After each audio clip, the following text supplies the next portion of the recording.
Kdog back here. I know some of you want to kill me, probably. I'm just kidding. But, we didn't finish the Planet of the Apes marathon. And I do apologize for that. Some things have come up and it just got a little busy and got a little distracted. So we didn't get to finish the Planet of the Apes marathon for back in the spring. Well, we're going to do that tonight. In 2011, 20th Century Fox decided to reboot the Planet of the Apes series. And even though the Tim Burton movie is such a disappointment to audiences, Fox was actually planning a sequel to that movie. Well, it took several years, and they just thought, well, hey, in 2011, let's just reboot it. And so that's exactly what happened. 2011 brought us, well, what did it bring us? It brought us Rise of the Planet of the Apes. Yeah, where they completely went back to the original source material and added new things instead of doing a direct remake like what Tim Burton tried to do and cram everything down to one movie.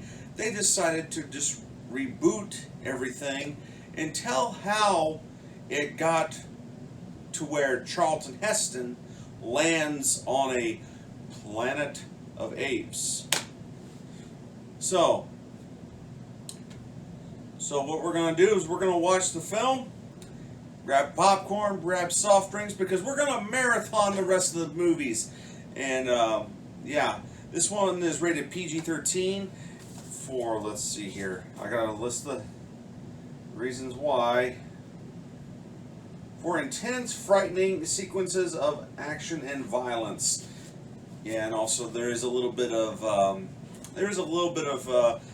some profane language in it. Not a whole lot, but there is a little bit. So I think I am going to flash up the viewer discretion is advised, just because of some of the scenes in this film do get a little frightening. So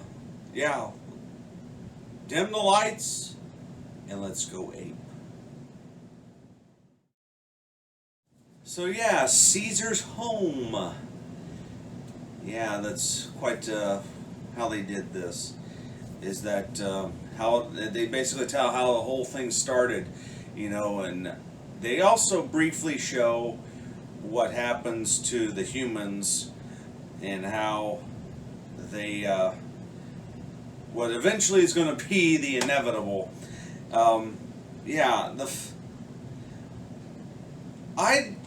Personally, when this film came out, I almost didn't see a reason, because I thought, it's just another reboot of a series, and so why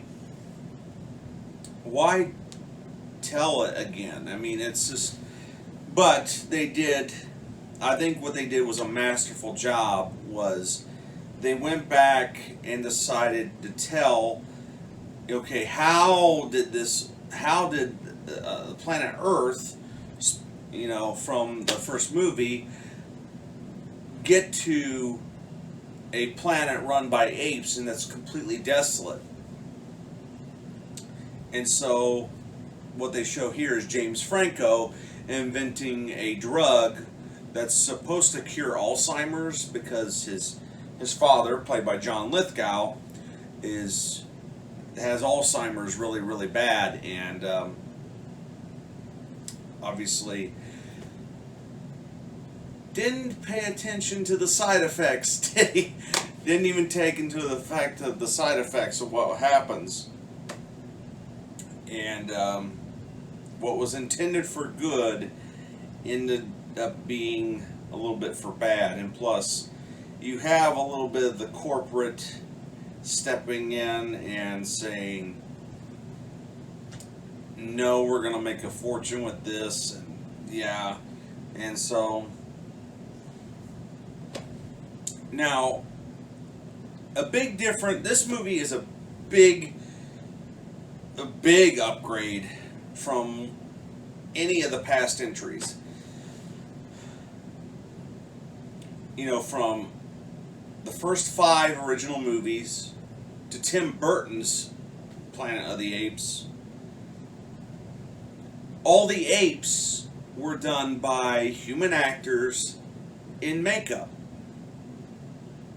In this movie, there is not one single actor in makeup. It is all performance capture. Every ape that you see on screen is a completely digital image.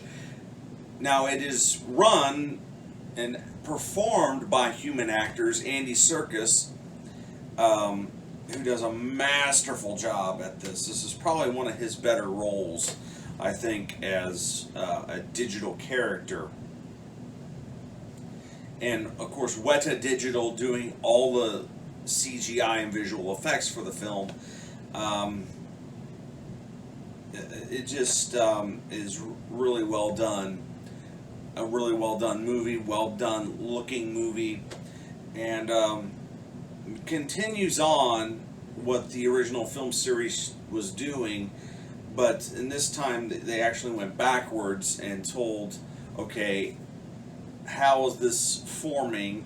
How did it form to where humans are completely silent and apes are the dominant species? And what they tried to do was, it's a little bit different, because if you pay attention, like in here, this series, and you'll find out what goes on and further on. So yeah, they do things a little bit differently, because back in the original film series, the apes were very the whole Planet of the Apes series was more about the Cold War, communism, racism, and there was all these social things that were brought up into the film series. This is more, there is social commentary, definitely, but it's more about big corporations, evil corporations, the corruption of human society, and these things of that nature. But yeah, that's Rise of the Planet of the Apes. I have to keep looking at the cover because I forget which one I'm talking about. That's the downside to this new series of the Planet of the Apes. I forget which. Each movie is distinctly different, but the titles I get mixed up on. So this one's Rise of the Planet of the Apes. So the next one up, we'll take a look at Dawn of the Planet of the Apes. Yeah, so from me to you, see you later.